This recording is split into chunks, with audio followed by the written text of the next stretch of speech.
Welcome back to the Manor. Entropians, Julian McBain here, and today we are going to be discussing the auction house and Entropia Universe economics. Just a little bit. So, before we get started, if you're new to the channel, which this is a beginner video, so you probably are, welcome to the Manor. Make sure you take a moment and subscribe down below. We are on the road to 13 million subscribers, one subscription at a time, so make sure you subscribe. Also, if you're not new to the channel, please consider becoming a patron. Link is in the description to my Patreon. Thank you. Oh, and if you do become a patron, you do get free for digital download a copy of my ebook, The Modern Entropian. Okay, so Entropia Universe and economics. As Entropia Universe is a real cash economy game. All transactions, as I'm sure you all know, involve real money. PET has a real dollar value to it, as do all of the items in the game. So for instance, this is shrapnel. It's worth 1 peck excuse me. I believe it's 1 peck per 1,000. No, it's 10 peck per 1,000. Clothing has a value, and we'll open that up. So this is worth, maxed out, this is worth 7.5 ped. Currently it's got all of its repairs, so it's worth full value. Down here you have the market value button. If you hit that, you'll see what the markup is. The average markup for this week is TT value plus 68.98, which means that if you were to purchase this on the auction house, you can expect to pay about 76 to 77 ped for this jacket. I think that's about what I paid for it. And this isn't colored or anything like that. You can get it colored, you can get it textured. All that can cost you a little more money. The more custom ones will cost you more. Now for an item that has percentage markup, such as your materials, which are your animal oils and things of that nature, and we'll just take a common one, which is animal muscle oil. You'll get this in droves. You can see the average markup is 102.25% for today, and the last month it's 102.81. Now, what exactly does that mean?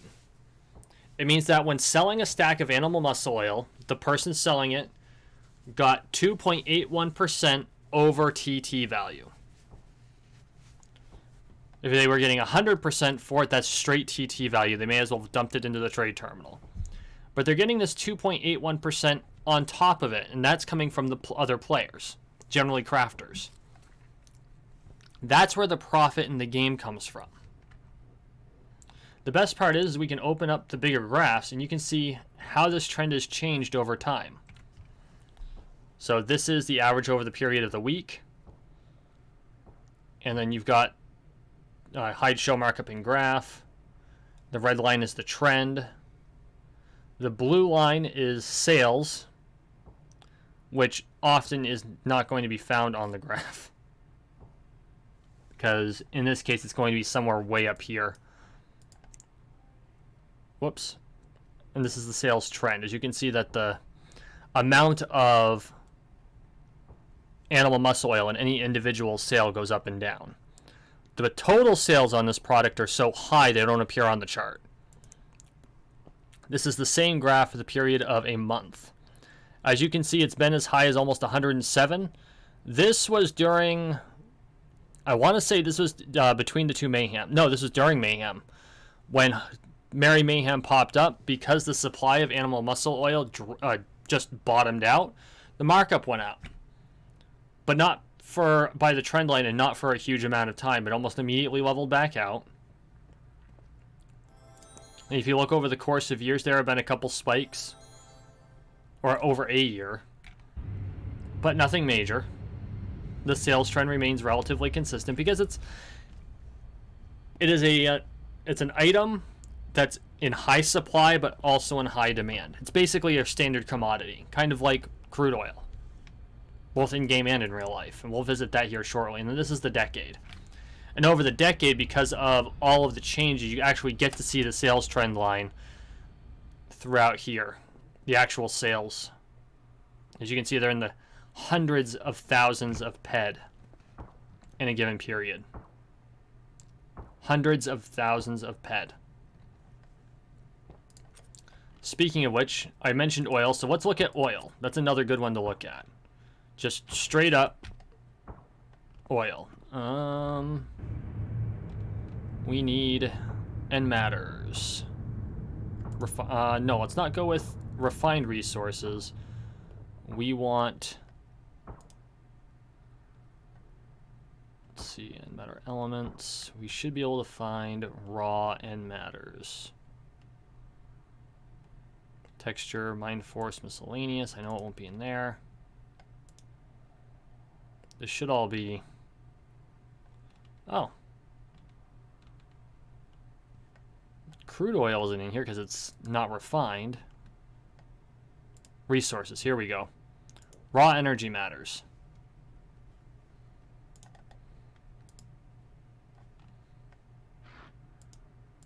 I wonder, is no one selling? Oh, here we go, crude oil. Actually, it's up quite a bit. This is the most I've seen crude oil go for the entire time I've been in Entropia Universe. So currently, it's at 118.4%. So you're getting 18.4% over TT, which is phenomenal. For the week, it's up 110. As you can see, the sales have been fluctuating rather wildly. Not huge numbers, but what is selling for good markup. Then we expand it out to the month. As you can see, again, sales fluctuating wildly, because what happens is a player will go in and they'll just buy a boatload of oil, refine it down, and then fuel all their vehicles. And because vehicles sip fuel, relatively speaking, they don't go through a lot of it. The only time you'll see a huge spike in oil consumption is when the motherships have to refuel. And to my knowledge, I believe even those don't take a lot of fuel. And this is over the course of a year. You can see that the oil price has been fluctuating wildly, but the trend is pretty good. And this is for crude. And then this is the decade. So by studying these charts, you can determine what you should go after, figure out where you can find it. This is especially true of mined minerals, but it's also true of things you harvest off of animals. Although trying to harvest off of hunted animals is going to be a little more difficult, because you still have to know that there's an element, well, mining is also in this way, but you have to know that if you go hunting an animal that you know this drops off of, what's the approximate percentage drop? If it's a rare drop, it's going to be a rare drop on most mobs, if that's the case. Then just understand that the amount of profit you're going to be making relative to that item is going to be much smaller relative to the other items that drop off of that mob, but you can still utilize that information and use that to your advantage.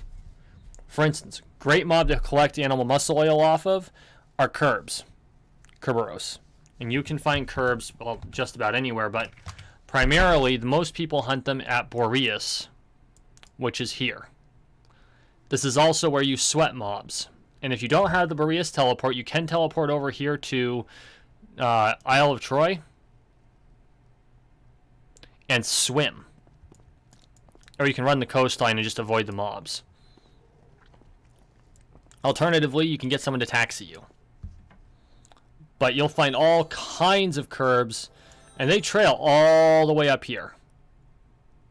Like this whole area. So there's a huge ground so that there's plenty of mobs to hunt. And sometimes the place is overhunted. It's not perfect. Times the place. Oh, I'm sorry. This area. Once you get into this area, the curbs go away. But this whole area is basically all curbs. So that's where you can find animal muscle oil, because it drops off. It's a common drop. It's a common drop off of a lot of mobs. But I've noticed it has a slightly higher drop rate there. So that's reading the market charts and understanding that when you put it up for 102, it's not 102 over TT. It's TT times 1.02. And that's how you calculate about what you should sell it for. Now understand, when you go to sell something, you can only price it at whole amounts. See how there's no pennies here? Like this is pennies because that's the value, but this is a round number. You can't put any decimals in. It's whole amounts, and that's how you get these more precise percentages, which means if you're looking to like hit the actual markup value, so for, well, in this case for crude oil, we already marked this one I think at 110. Come on. There we go. 118 today. If you're going to do it for 118.4%, you're going to have to add or remove barrels of oil until the price that you get versus the actual value there equals that amount. Now, as you can see, crude's going for 103, 104. The difference is that the amounts that they're doing it in are much larger. This is probably a tiny amount of oil, maybe 10 ped. So keep that in mind as well. Because that's another thing to keep in mind. The bigger the stack, the better the lower the markup is going to be. The bigger the stack, the more likely that you're going to be facing lower markup. Small stacks sell for real high markup. Large stacks sell for low markup. You can just see that difference here. It's not very much in this case. Sweet stuff is apparently in high demand right now. Selling for 107, although that might be pretty normal. Oh, I guess that is pretty normal over the course of, yeah, it's been no higher than 111. Today it's at 110, so I've been wrong before. This is one of those cases. So, and I know I went through this in the last episode, but I'm going to go, or the last tutorial episode, the Welcome to Calypso one, but I do want to go through it again. Bidding versus buyout. And this is going to be found more in the estates and deeds section. So we're going to go up here for a minute. And I am going to get into virtual real estate next, but for instance, this Arcadia Underground deed currently has a plus 8.99 markup for bid. The bid is currently at 9 ped. I can put a bid in at 10 ped in order to attempt to get this particular deed. I can also buy it out for 74 ped. By buying it out, I automatically win that auction and it ends immediately.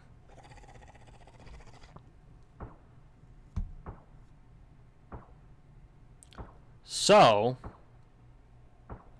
that being the case, if I want to get into a bidding war and try to get this below the buyout markup, then I'd simply place the bid at the current value, which is 10. That's the next ped up. If I want to just clean them out, I just hit up until I run out of ped to add, because it won't let you go over the buyout. You can't just give them more money, and then I'd place that bid and I'd automatically win.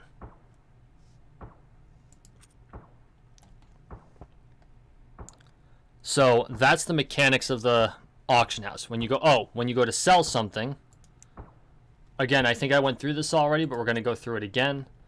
Let me see if I've got something that's actually saleable in my inventory. I don't. Oh, here, we'll just put... that can't be sold either. Oh, dear Lord. Let's put my F101. I'm not going to actually sell it, but for the sake of this video, we'll do this. Okay, let's check the market value of the F101. Plus 1.34.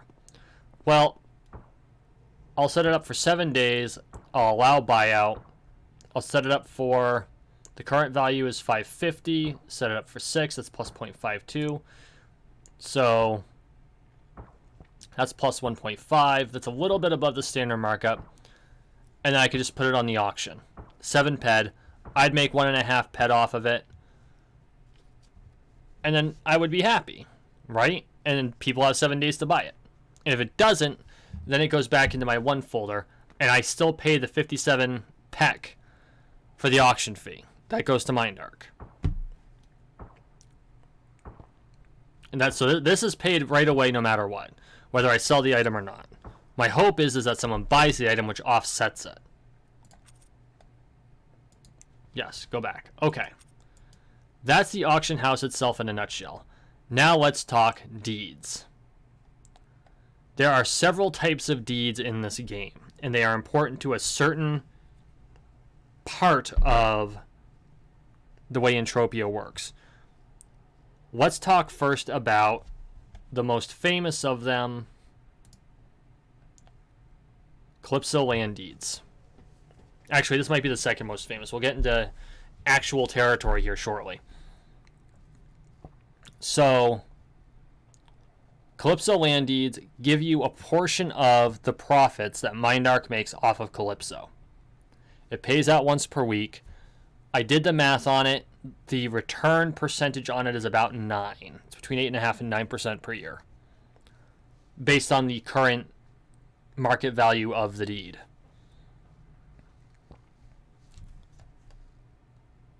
The current value of these deeds is 2,240 ped each. That's 224 US dollars each deed. But you get that income. Now, I do need to say, this is not investment advice. I am not recommending these as a form of investment. I am simply laying out facts. Slightly different from Calypso land deeds are Calypso land deeds with the X. Now, Calypso land deeds come with an added benefit. If you collect enough of them, you can go to Mindarch and you can claim a piece of digital territory in certain areas of Calypso. One of those areas is Isle of Troy. Whoops, that's not Athena Spaceport. That's not Athena Spaceport. Isle of Troy, see? Told you. Another one is Ithaca, which is not that. That's Hestia. Chug's Hideout. Where'd it go? Everything is not Athena Spaceport. Oh my goodness. Let's do this. I thought it was called Ithaca. Maybe I'm wrong.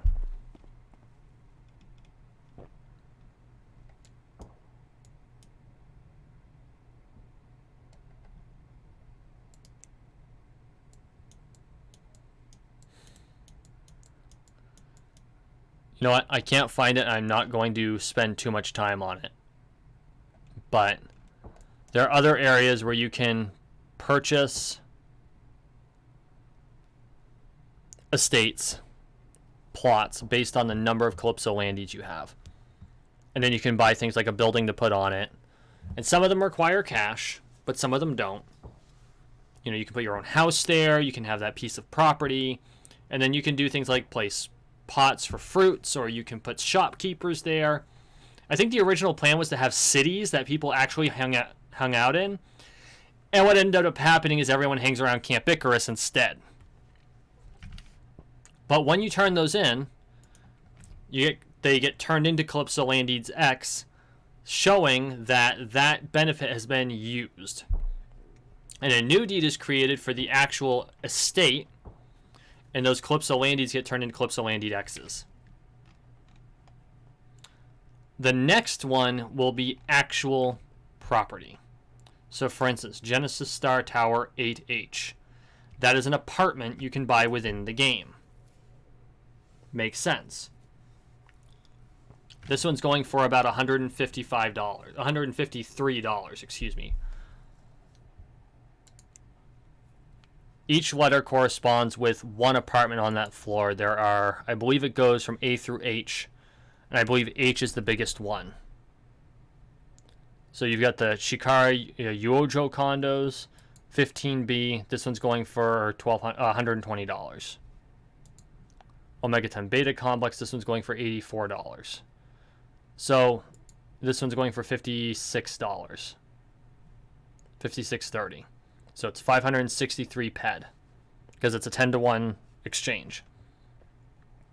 And that gives you an apartment. I'm going to go out to an apartment here. If we've got time, I'll go out to an apartment here in a little bit.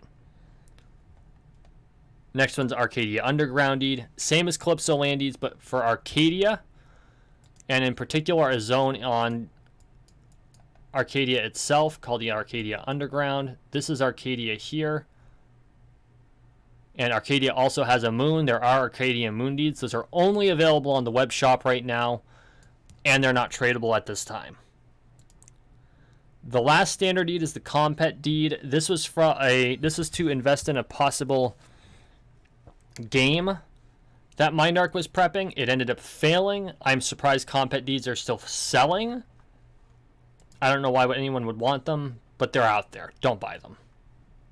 They are literally the most worthless thing in this game. Okay. So, let's talk about virtual real estate. I already showed you apartments. You also have owned land areas. And these also will show up in the auction house when someone's selling them. So, it's not Mount Hephaestus. It's not Mount Hephaestus. That's Naga Island. Apparently, we got a naming glitch here today, guys. So, Naga Island is owned by a player. Ouroboros Island is owned by a player. And we can actually go out there and you can see exactly what that looks like. So we're going to quickly port out to Ouroboros Island. Oh, and you can't see where all these are initially. You actually have to go there to get all these looks. So all of this green, these are all player owned. But to find them to be player owned, you actually have to run out there and locate them. No joke. So let's jump to Ouroboros Island.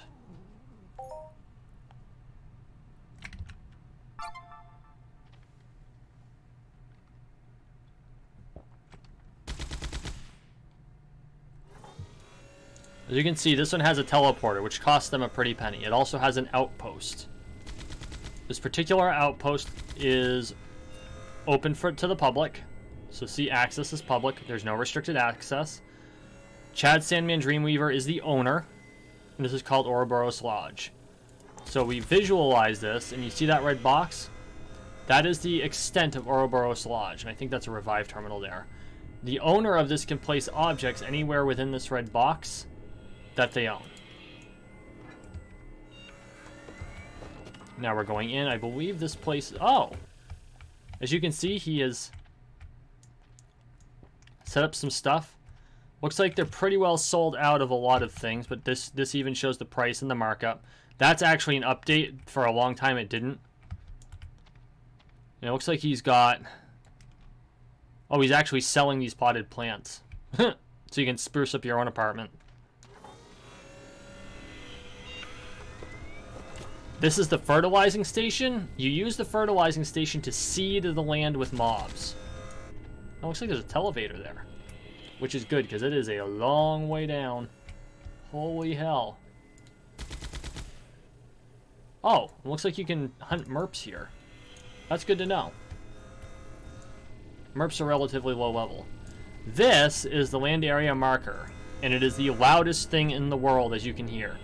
So if you're going to hunt on this property, it's going to be a 3.99% hunting tax, so that a player that owns this gets 3.99% of all your loot.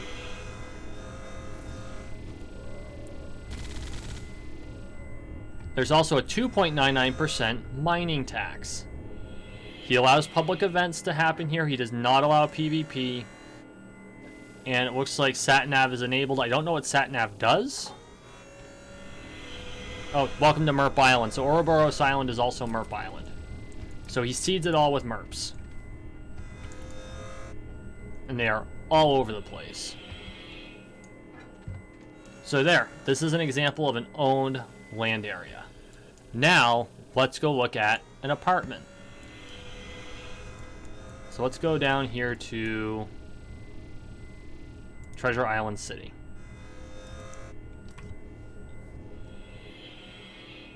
So a player owns that whole island. Now this island, I don't know if it's still owned by a single player, but I think it is. Every land area on this island is owned by one person, to my knowledge. That may no longer be the case, except for the apartments themselves. Oh, there's a castle here. Well, we're going to have to check that out.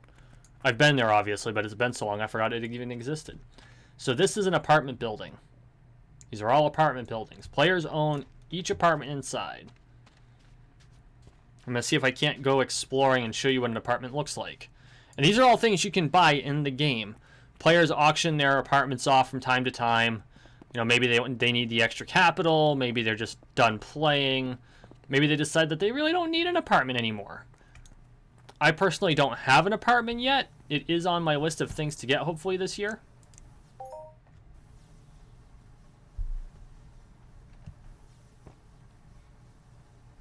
As you can see, some of the apartments are public and others are not. So it looks like the only one public on this floor is the G apartment. So we'll open up this one. Let's see if this person has anything. Oh, nope, this apartment's empty. It's also relatively small. Oh, no, this one has the back room. So some of them have this extra room. And then this front room area. And then a balcony.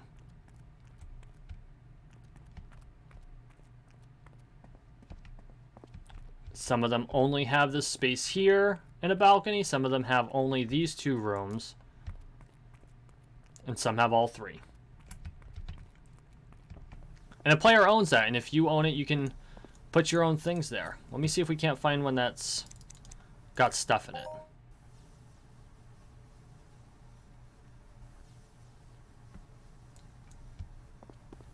We'll try this one. Ah, see, this one's actually furnished. Apparently this one, the person who owns this really likes skulls. Especially animal skulls. So, see, they've decorated it. They've put furniture in it. They've even got a shoji. Oh, it looks, I was expecting a bed back there, but there isn't one. But this is the extent of the apartment. It's small, especially compared to the last one. But they are able to place their things and make it theirs. So, that is what an apartment looks like. So, couple of things I do want to cover before we finish up. First off, for those deeds that are like the Calypso Land deeds and the Arcadia Underground deeds, those all give you money. And they do so here. This is the Ped Flow Center. I used a shortcut for that, so you'll find it here.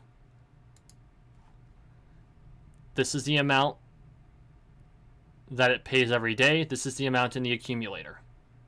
Now, I only take mine once a month. That's how I manage my resources. But I know people who do it every day. I don't personally feel the need. And then the Share Center, which I don't know that I have that. Yep, there it is. This is the Entropia Exchange, where you can buy and sell shares. You click on it, you select buy, select the grouping that you want to buy from, and it shows that you can make the buy order. This works almost identical to the stock market. And they designed it that way. Once again, please remember these are not, strictly speaking, investments.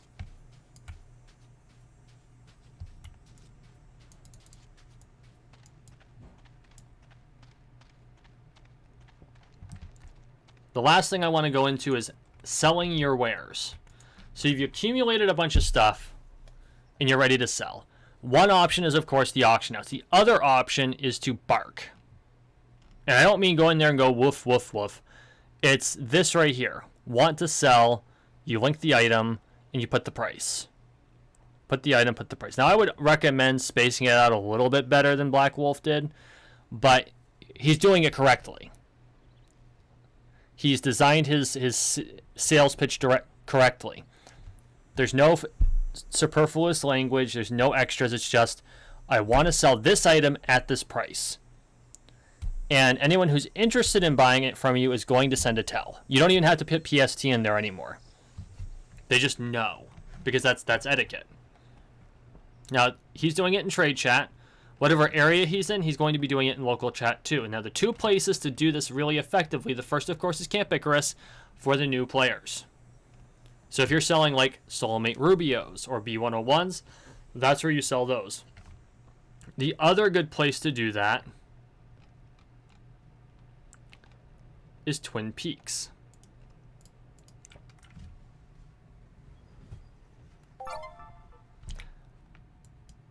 Twin Peaks is another place you're going to have to discover. If you ask for a ride, most of the players I know will actually fly you to Twin Peaks so you can get the TT or the teleport there. Alternatively, if you check out my series on the road to Fort Fury, it eventually leads to Twin Peaks.